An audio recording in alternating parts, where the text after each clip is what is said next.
आज हम श्रीमद् भागवतम के तीसरे स्कंद के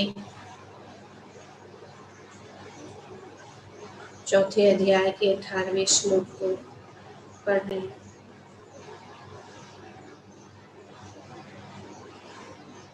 श्री उद्धव जी भगवान से कह रहे हैं कि आप कृपया करके यदि आप हमें समक्ष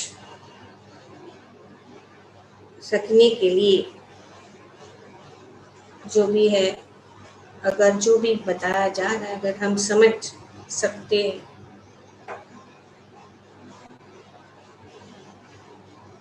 आप जो है समझते हैं कि हम या मानते हैं कि ये हम समझ सकते हैं या आप सोचते हैं कि हम योग्य है, तो आप हमें जो है वो दिव्य ज्ञान बताए जो आपके विषय में प्रकाश डालता हो और जिसे आपने इसके पूर्व ब्रह्मा जी को बतलाया है।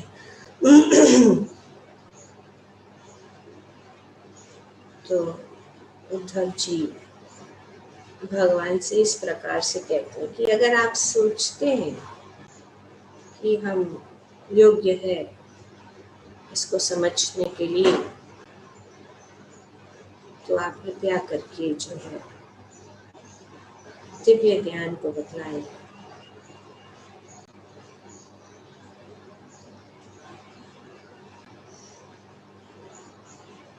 जो आपने पूर्व ब्रह्मा जी को बतलाया था। ये विधि है जो भगवान ने बताया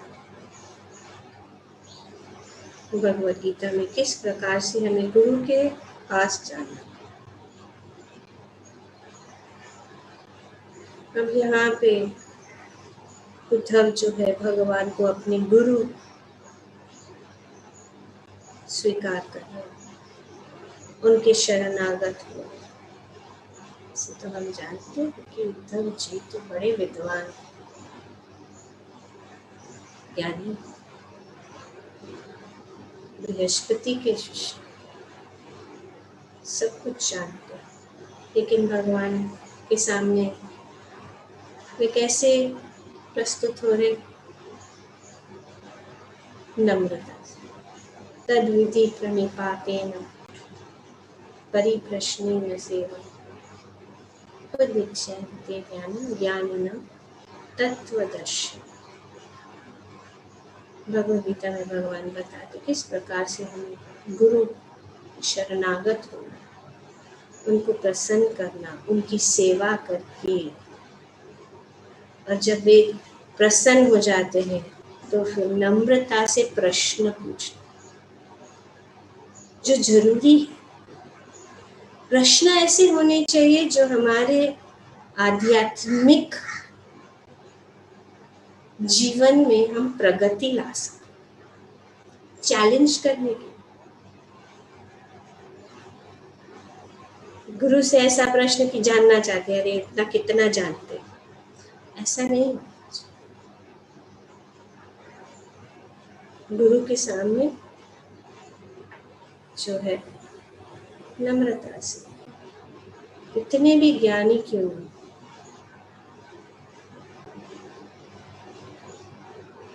जैसे हम जानते हैं रूप गोस्वामी, सनातन गोस्वामी कितने विद्वान थे, इतने ज्ञानी थे, सभी इतनी भाषाएं, संस्कृत तो है ही, लेकिन अनेक अनेक दूसरी भाषाएं निपुण थे, पर उन्होंने श्री चैतन्य महाप्रभु के चरण कमलों तृण दंता को अपने दांत में तिनका को लेकर श्री गुरु के शरण में श्री चैतन्य बहुत ही नम्र, जैसे कि घास कौन किसका होता है मुंह में? पशु।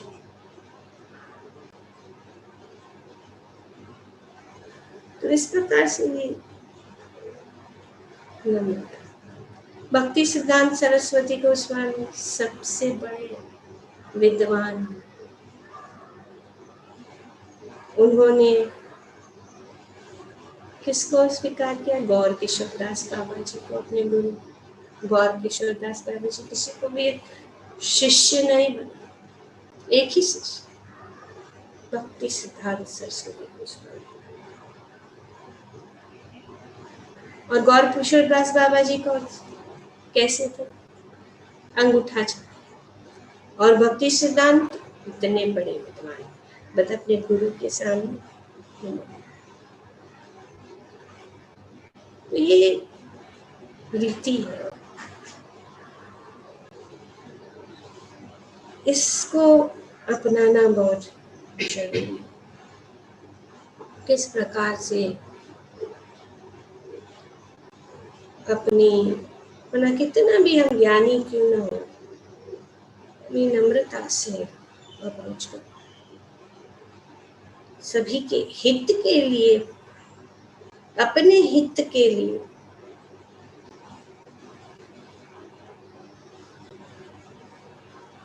उद्देश्य क्या होना चाहिए? आध्यात्मिक प्रगति।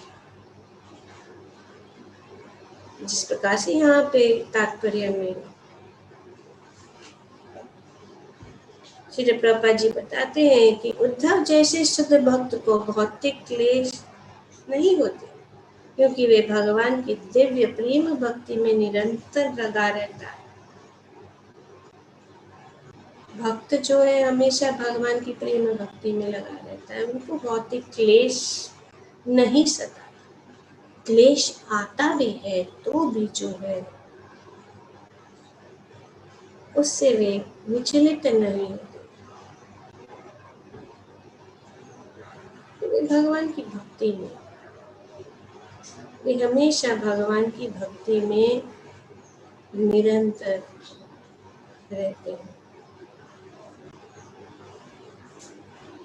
अगर दुख है तो क्या दुख है? यहाँ पे आगे प्रभुपाद जी बताते हैं कि एक भक्त भगवान के सानिध्य के बिना दुखी रहता है। यही दुख है।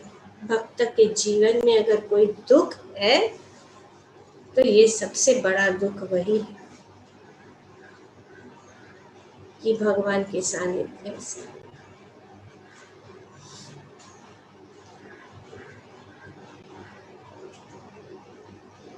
और भक्त का क्या कार्य है? इस दुख का निवारण कैसे करते हैं? फिर प्रभुपाद जी बताते हैं भगवान के कार्य का सतत स्मरण भक्त की जीवन को जीवित रखता है। इसीलिए भगवान के विषय में यहाँ पे उद्धव जानना चाहते हैं भगवान अपनी इस धराधाम की, इस भौतिक जगत की जो लीला जो समाप्त कर रहे हैं, अपने धाम वापस जा रहे हैं, वे कैसे रह सकते हैं बिना भगवान के? नहीं रह सकते।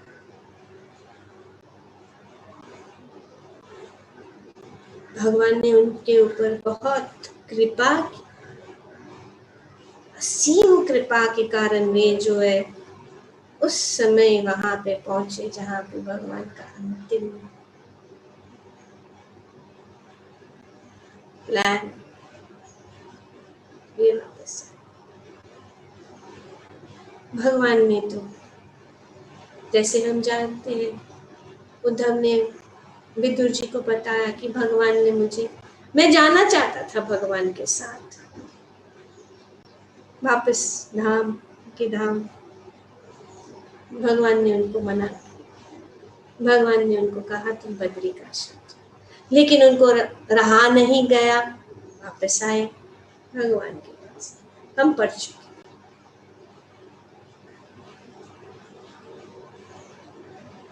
उद्धव आए क्योंकि वे उन्होंने कहा कि मैं कैसे सहन, भगवान का वियोग, भगवान के सानिध्य से दूर रहना, ये भक्त का भाव है। वे दुखी इसीलिए है, असंतुष्ट इसीलिए है क्योंकि वो जो है भगवान की भक्ति में, क्योंकि उन्होंने चख लिया है ना, चख लिया जो आनंद, जो प्रेम, जो संतुष्टि, आनंदम बुद्धिवर्धनम प्रतिपदम पूर्णामृता स्वाद, उस स्वाद के लिए ही खोज रहे हैं। और जब वो मिल जाता है और जब वो खो जाता है तो फिर जो है भक्त बहुत ही दुखी हो जाता है। और यही अवस्था उद्धव जी की है।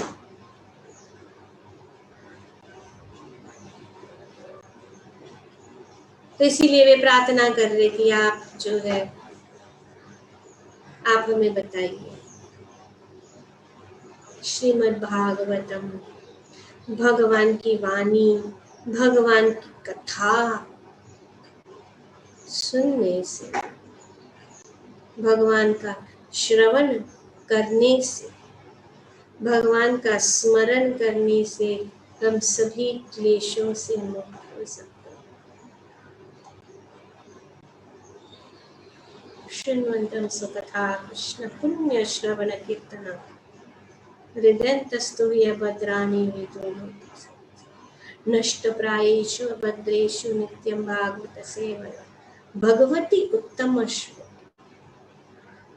भक्ति भवति नष्ट, फिर कोई प्रॉब्लम नहीं। नित्यम, ये डोज ऑफ श्रीमद् भागवतम, भगवत कथा, भगवान का श्रवण, भगवान का स्मरण सतत करना है तो ही हम दुख से मुक्त। नहीं तो हमेशा अगर हम भौतिक कार्य में भी जितना भी लगे हैं, लेकिन हम जिसने भक्ति का जो सुख और आनंद को चख लिया है वो नहीं रह सकता, जीवित ही नहीं रह सकता। लेकिन उसको क्या जीवित रखता है? भगवान का स्मरण, भगवान के कार्यकलापों का स्मरण। जैसे हम देखते हैं कि जब भगवान, हम पढ़ चुके, उद्धव जी को भेजा भगवान ने वृंदावन, और हम पढ़ चुके किस प्रकार से भ्रमर गीत में, वो भी एक गीत है, अभी और भी एक गीत है उद्धव गीता। भगवान जो है यहाँ पे, भगवान जो है उद्धव को दें ताकि उससे जो भगवान की दूरी जो है का दुख जो है उनके ऊपर नहीं आता। किस प्रकार से गोपियां जो है तो रह ही नहीं सकती, जीवित ही नहीं रह सकती। भगवान के बिना वे जीवित क्षण भर के लिए भी जीवित नहीं रह सकते। उनका स्मरण ही था जिसके लिए वे जीवित थे। भागवत में 10वें स्कंद में वर्णन, भगवान के कार्यों का सतत स्मरण भक्त को जीवित रखता है। और इसीलिए ही तो हम जीवित हैं। और क्या है आज की परिस्थिति देखेंगे तो स्मरण ही हमें जीवित रखता है। तैव उद्धव ने भगवान से प्रार्थना की कि वे उन्हें भी ब्रह्मा जी को पहले उपदेश किए गए श्रीमद् भागवत के ज्ञान से प्रबुद्ध करे। यही है, इसलिए भगवान श्रीमद् भागवतम हमारे लिए छोड़ के गए। अगर हम भगवान के साथ संबंध जुड़ा हुआ रखना चाहते हैं तो साक्षात ये श्रीमद् भागवतम के पन्नों में हम भगवान को देख सकते हैं, उनका सानिध्य प्राप्त कर सकते हैं, उनका संग को प्राप्त कर सकते हैं।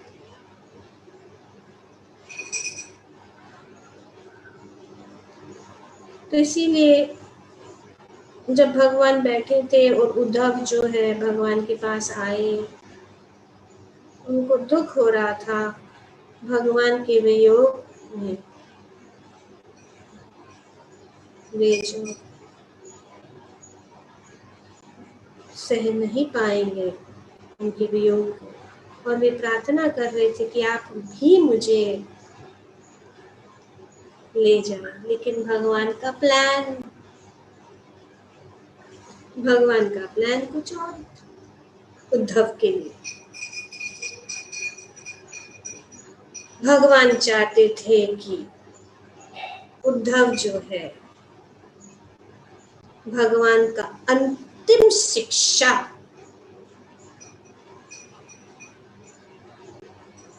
को हिमालय में बद्रिक आश्रम इनको पहुंचाया।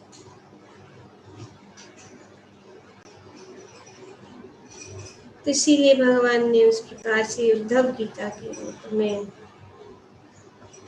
जिस प्रकार से भगवान ने अर्जुन को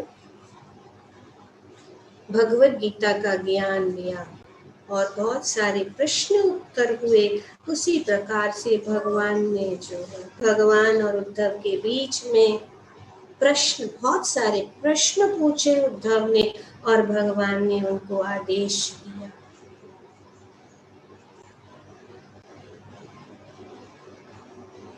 और बहुत सारी जो चीजें जो हम भगवत गीता में भी पाते हैं, उद्धव गीता में जो हम 11वें स्कंद में आएंगे, उसका पूरा वर्णन ये उद्धव गीता जो है 11वें स्कंद में वर्णन किया। और भगवान ने बहुत विस्तार रूप से जो है उसमें आत्म साक्षात्कार का ज्ञान दिया, अनेक योग, अनेक सिद्धियां, धर्म, जैसे कि भगवत गीता के अनेक विषय हैं, प्रकृति, शांति और भक्ति, सबसे महत्वपूर्ण चीज।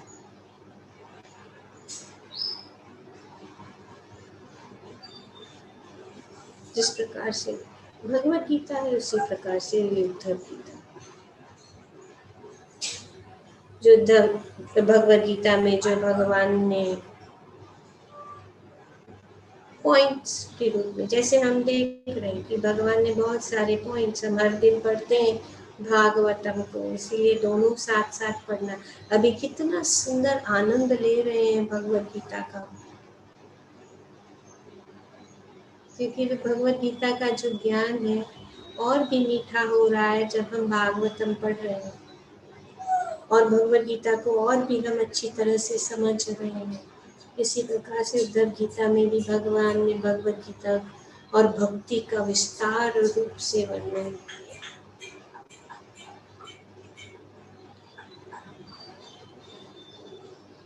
भगवत गीता पहला है, सेकंड है भागवतम, चैतन्य चैतन्य। तो जैसे जैसे हम आगे बढ़ेंगे सब कुछ क्लियर हो जाएगा। ज्यादा कुछ परिश्रम करने की जरूरत नहीं है, हम सब कुछ समझ जाएंगे। मन को स्थिर करना है, मन को विचलित नहीं करना है कि अरे ये भी है, वो भी है, ये भी जानना है, ये भी है, उद्धव गीता भी है, ब्रह्मद गीत भी है, भागवतम है, चैतन्य चरितामृत है। सबको ऐसे ऐसे हम जो है सोचते हैं कि अरे इतना सारा कैसा। शांति से क्रम से श्रीमद् भागवतम, अभी भगवद गीता और भागवतम चल रहा है, दोनों पटरी पे अच्छे से चलने। जो कुछ भी हमारे मन में हो और हमारी शिक्षण जैसे जैसे हो, अपने आप शिक्षण हो। ओ मुझे ये पढ़ना है, मुझे वो पढ़ना है, कैसे पढ़े, ये अध्ययन, ये सीखना है, वो सीखना है, उसमें जो है हमारा अंत में कुछ भी शिक्षण ही नहीं होता और वहीं के वहीं रह जाए। तो सिंपल प्रोसेस जो प्रभुपाद जी ने बताया है कि रोज थोड़ा थोड़ा, और प्रभुपाद जी ने हमें सब कुछ अपने तात्पर्यों में बताया और हमको बाय हार्ट करने की भी जरूरत नहीं है, वो हार्ट के अंदर अपने आप बैठ जाएगा। कोई पढ़ने की जरूरत नहीं, क्योंकि जैसे जैसे अगर हम रोज नित्यम भागवत सेवया नित्यम अध्ययन करेंगे, प्रभुपाद जी जो है बहुत सारी चीजें बार बार रिपीट करते रहते, ऐसे सुनते सुनते सुनते वो अंदर चला जाएगा अपने आप। ऐसा नहीं कि प्रभुपाद जी एक बार बता के फिर वे जो है उसको फिर से नहीं, फिर से बताते, क्योंकि वे यही चाहते हैं कि हम उनकी किताबों को पढ़ें। बोलने के लिए बहुत मैसेज डाल देते हैं, लेकिन बोलना और करने में अंतर है। जो प्रभुपाद जी ने बोला है, एक मैसेज आया था, किसी ने डाला था कि see they are not reading my book, अरे but are you doing, message आके मैसेज अभी यही तो है, ये फॉरवर्ड्स फॉरवर्ड्स फॉरवर्ड्स फॉरवर्ड्स जो है सबके लिए है, हमारे लिए नहीं। ये है भाव, ऐसा नहीं होना चाहिए। जो भी हम फॉरवर्ड करने, हमें आत्मसात करना है, उसको अपनाना है और दूसरों को भी उसको उसमें लगाने की कोशिश करना है। तो ये है फायदा। और अब हम निश्चित से कह सकते हैं कि हम प्रभुपाद जी की किताब पढ़ रहे, हम तीसरे स्कंद में आए, कितनी बड़ी बात है। अभी कौन सा अध्याय चल रहा है भगवद गीता में? 8वां अध्याय चल रहा है। हर दिन लाइन बाय लाइन कितना हमने पा लिया है इन एक साल में, जो हम कभी भी नहीं पा सकते। पर दृढ़ता से, नियमित रूप से हर रोज सुबह शाम हम जो है अध्ययन कर रहे हैं। तो इसीलिए शांत होके सिर्फ क्या करना है, भगवान का स्मरण और अपनी साधना को अच्छी तरह से ध्यान देना है। पढ़ना है करके ऐसे वहां भागना नहीं है, सिर्फ इतना करो काफी। प्रभुपाद जी ने उसमें वरदान दिया है, just read my books, that's all.